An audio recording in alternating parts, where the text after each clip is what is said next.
कहने को नहीं है, पर एक छोटा सा मैसेज मैं देना चाहता हूं कि अर्जुन और कृष्ण एक बार, क्षमा चाहता हूं, अर्जुन और दुर्योधन एक बार कृष्ण से चर्चा कर रहे थे। तो दुर्योधन को पहला ऑप्शन मिल गया था डिस्कशन में। बोला, भाई दुर्योधन आप बताओ, नारायणी सेना ले लो या मेरे को ले लो, क्या चाहते हो? दुर्योधन ने पूछा, भगवान मेरी तरफ से लड़ाई करोगे? बोले, मैं लड़ूंगा नहीं। आप मेरे से 1 मिलियन सोल्जर्स की आदि रथी महारथी सब है, you can take my Narayani Sena, है ना, मैं नहीं लड़ूंगा। तो दुर्योधन बोले, ठीक है भगवान, नारायणी सेना दे दो, जब आप में लड़ना ही नहीं है आप अर्जुन की तरफ चले जाओ। अर्जुन से पूछा, भाई आपका क्या विचार है? बोले, भगवान आप मिल गए, सब मिल गया, कोई दिक्कत नहीं है, आई एम वेरी हैप्पी, मेरे को आप ही चाहिए थे, अच्छा हुआ दुर्योधन नारायणी सेना ले गए। देखिए एक बात है, किसी व्यक्ति के पास ताकत है, पैसा है, सेना है, लेकिन अगर भगवत गीता का ज्ञान नहीं है ना, वो सब चला जाएगा। और किसी व्यक्ति के पास ताकत नहीं है, पैसा नहीं है, सेना नहीं है, भगवत गीता का ज्ञान है ना, वो सब तो आएगा, भगवान का भक्ति भी आएगा। So therefore Bhagavad Gita is needed, है कि नहीं है?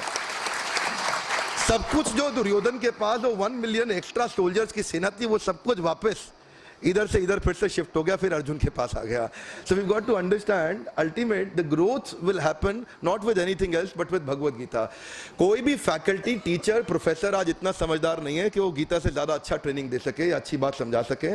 कृष्ण जो त्रिलोकीनाथ सर्वलोक महेश्वरम, जिनके पास सारे ज्ञान का स्रोत है, Krishna is the reservoir of every knowledge which is emanating from him. अगर वो कुछ सिलेक्टेड श्लोक बोल रहे हैं तो मतलब मोस्ट काम की बात होगी। वो काफी कुछ बात कर सकते थे, वो भी लंबी डिस्कशन कर सकते थे, पर उन्होंने लिमिटेड बात करी, थोड़े से श्लोक दिए गीता में, इसी में ही सब कुछ है। मतलब अब यू वांट टू हैव, देखिए आज आपको बताएं, आपको हैरानी होगी देख के कि एवरेज 94% स्टूडेंट्स की जो एवरेज सैलरी लग रही है एमबीए के बाद, वो लग रही है 12,000 रुपए महीना। उसका कारण है हमारे देश में धोखा हो रहा है बहुत पढ़ाई के मामले में ना, मतलब बहुत बड़ा धोखा है, क्योंकि जो एमबीए के प्रोफेसर है ना, उनकी तनख्वाह 28,000 रुपए महीना। आप हार्वर्ड चले जाओ, स्टैनफोर्ड चले जाओ, लंदन स्कूल ऑफ बिजनेस चले जाओ, वॉटन चले जाओ, इन सीट चले जाओ, वहां पे प्रोफेसर की तनख्वाह 16.5 लाख रुपए महीना, वहां तनख्वाह 16 लाख रुपए महीना। इधर 28,000 रुपए महीने वाला प्रोफेसर क्या पढ़ाएगा? और इनको पढ़ा भी देता है थोड़ा बहुत, तो जब उनको प्रोजेक्ट देता है करने के लिए, तो ये प्रोजेक्ट बेरसराय से जाके 500 रुपए में खरीद के जमा कर देते हैं, है कि नहीं है? ये भी प्रोजेक्ट नकली सबमिट करते हैं, सॉरी आपकी बात नहीं हो रही, है कि नहीं? तो प्रोजेक्ट भी नकली सबमिट कर देते हैं। क्यों? मतलब इंटरेस्ट नहीं है, एक्साइटिंग नहीं है, पर लेकिन डिग्री चाहिए। धोखा है, ये बहुत बड़ा धोखा है। कुछ नहीं, इस डिग्री से अब सारे कॉर्पोरेट समझ गए, सब पहचान गए, सिक्योरिटी गार्ड से भी कम तनख्वाह मिल रही है एमबीए करने के बाद। तो इसलिए आज जरूरी लेसन क्या है, अब मैं मना नहीं कर रहा कि आप एमबीए छोड़ दो, कई लोगों को लग रहा होगा, लेकिन मैं एक बात बताऊं, मैं इस अथॉरिटी पे कह सकता हूं कि मैं बेस्ट लीडरशिप ट्रेनर हूं एशिया में। और आपको बता दूं, इस अथॉरिटी पे कुछ आईएम्स को छोड़ने के बाद यहाँ हमारे देश की पढ़ाई में कुछ खास फायदा है ही नहीं, एग्जिस्ट ही नहीं करता। अगर आपको वास्तव में पढ़ाई करनी है, देखिए मैंने जो पढ़ाई करी, मैं साफ बात बताऊं, मैं जो पढ़ाई करी वो सब प्रभु जी से करी, भगवत गीता को लेके। वो भगवत गीता से प्रिंसिपल इतने अच्छे समझ में आ गए।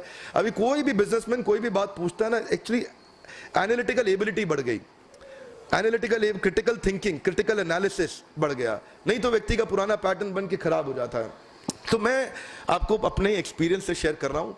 प्रेमांजन प्रभु जी आपको बता रहे थे कि जो भी बड़े ब्रांड आप जानते हैं, वो ठीक बात है, सारे ही मेरे क्लाइंट्स हैं। जो गाड़ी आप चलाते हैं, जो नहीं चलाते हैं, जो बाहर दिख रही है, जो नहीं दिख रही है, जो भी है, जो ट्रैक्टर दिखता है, जो cycle, rickshaw, scooter, aeroplane, train, metro, ये सब ब्रांड्स मेरे क्लाइंट्स हैं। लेकिन सबको हमने जाकर के देखा, वो जिस नकली कॉलेजेस से पढ़ के आ रहे हैं, उतना इंटेलिजेंस है ही नहीं। असली कॉलेज तो ये पंजाबी बाग इस्कॉन मंदिर, जहां मैं 4 साल आकर के एक्चुअल एमबीए करी थी, तो असली कॉलेज तो यही है ना। तो इसलिए मैं इसी के साथ अपनी चर्चा को समाप्त करूंगा, क्योंकि मैं तो एक्चुअली ये प्रभु जी को काफ़ी रिक्वेस्ट किया था कि मैं नहीं हूँ क्वालिफाइड बात करने के लिए, बट प्रभु जी ने आदेश दिया। और मैं कभी भी बड़ा इट इज़ एन ऑफेंस कि मैं मना कर सकूं, प्रभु जी को नहीं कर सकता, क्योंकि मैं हमेशा रिक्वेस्ट करता हूं कि मैं प्रभु जी को सुन सकूं।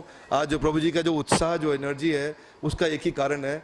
मैं आपको उदाहरण शेयर करना चाहूँगा, इफ़ यू प्लीज़ परमिट। मैं एक बारी हम लोग गए थे, मैं केशव मुरारी प्रभु जी और प्रभु जी गए थे एट IIT खड़गपुर, और IIT खड़गपुर में बेस देखने गए थे, वहाँ पे चर्चा करने, वहाँ समझने के लिए।